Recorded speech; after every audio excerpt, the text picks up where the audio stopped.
My name's Paul Horn. I'm the director of this terrific facility, the Almaden Research Center.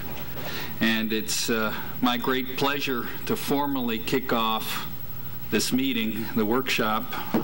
It's the second on paradigms for using new paradigms for using computers. And it looks like you've got a terrific schedule. It should be a wonderful day.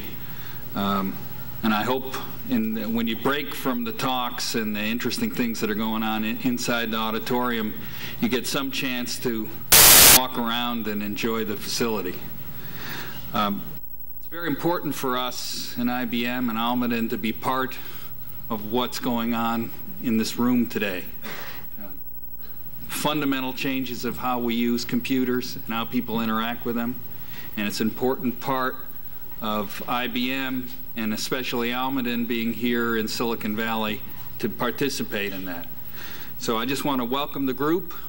I won't be able to personally, unfortunately, stay for a lot of these interesting things that are going on today, but I'm sure you'll have a wonderful day and enjoy the meeting. Thank you very much for coming.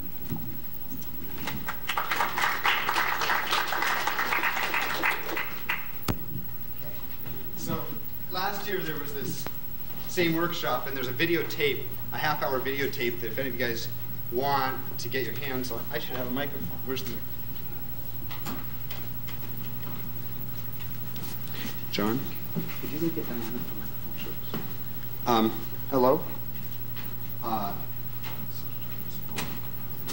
Anyway, last year we had a similar workshop, and the idea was to have kind of enough people to fill this front area so that we'd have some interaction. We've invited people from every major company that we know of in the Silicon Valley, and we have representatives from everything from Interval to Xerox PARC and Apple here. Although the group's purpose, the goal is to have some of the real leading innovators in the industry here. And just to give you a feeling of what happened at last year's workshop, and also to give the people that were speakers the chance to give you their perspective on kind of how this workshop happened last year, how it's affected them, and what it all means. We have the first thing on the schedule is us. So I'd like those people to come up and sit in these chairs. I don't see Don Hopkins yet. It's very early in the morning for Don Hopkins, and that's kind of unfortunate. But let's see now. There's Henry over in the corner. So let's see. Who else is there? There's Terry Winograd coming down. And I'm gonna sit on. I'm not sure how much I feel like I'm part of this. Certainly I gave a talk last year and was part. So let's see. If we look at age, it looks like the speaker from the wisdom point of view might be Terry to get started. So you can reflect. Sort of see how they connect in. Well, okay. Well, we've got Henry Lieberman is over on his axe. Let's see what that Henry has to say.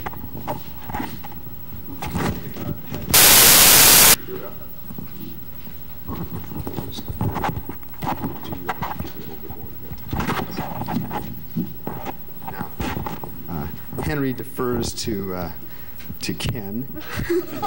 Oh, really? Yes. Okay, sure. Okay.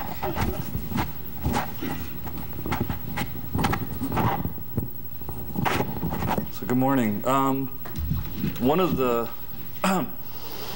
things from last year that, and is equally true this year, is that there's this attempt to have a mix of people that are academic, corporate research, and more product development.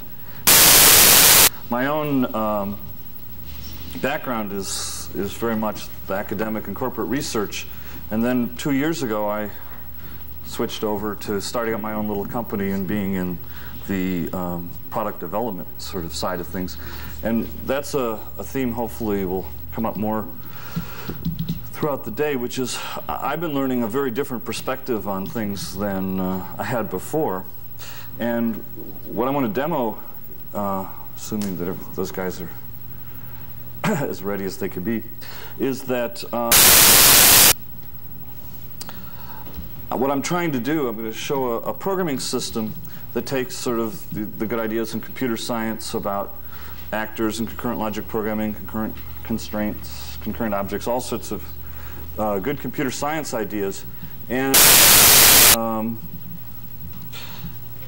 that and trying to marry it with something that you very rarely run into in any kind of corporate research world, which is the whole world of video games and computer games. So why don't I start showing you the demo real briefly to give you an idea. The idea is that is this coming up well enough? Or just make it as loud as I can, okay.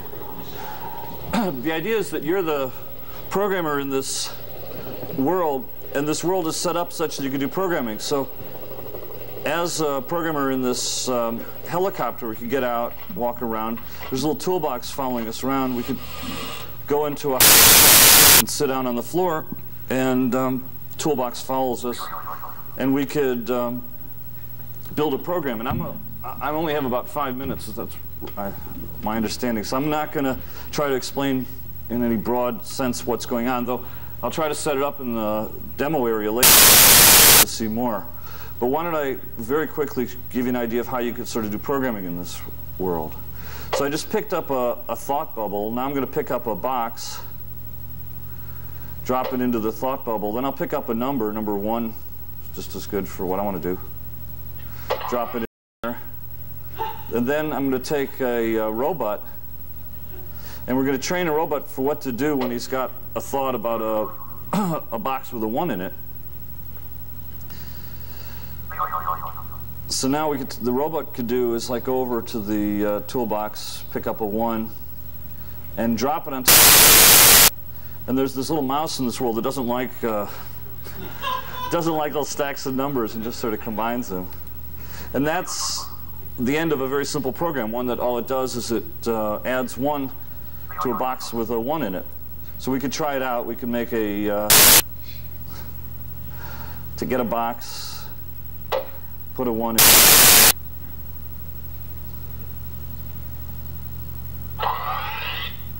And